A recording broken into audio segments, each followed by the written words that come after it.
Welcome back. Now that we know where ProLink performs best, let's set it up for a soft install. Nothing permanent yet, no drilling, just putting it in the right spot, running cables loosely to make sure everything checks out. This is a really good point to acquaint yourself with the wiring diagram in the manual. It shows you exactly how ProLink and the PoE injector, your router or laptop are all connected, as well as how to mount things. So follow that layout. Now go ahead and put ProLink in your chosen spot. In my case, I'm going to run an Ethernet cable through a window into my office and plug it into a Wi-Fi router. The key is to keep everything loose but true to how you want to run it at the end of the day, and keep it easy to adjust for now.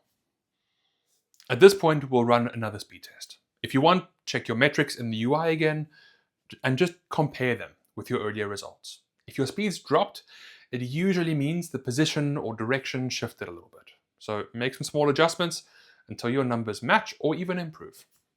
If anything feels off or your speeds don't line up with what you got earlier, reach out. We can look at your metrics remotely and we'll walk you through the right adjustments to make.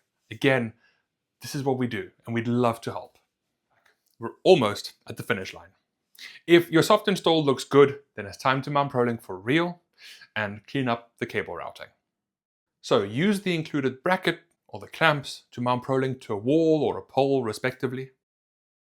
And make sure that everything is tight and stable. You don't want the unit shifting in the wind. Then route your Ethernet cable along the cleanest path you can and use zip ties or clips to keep it secure.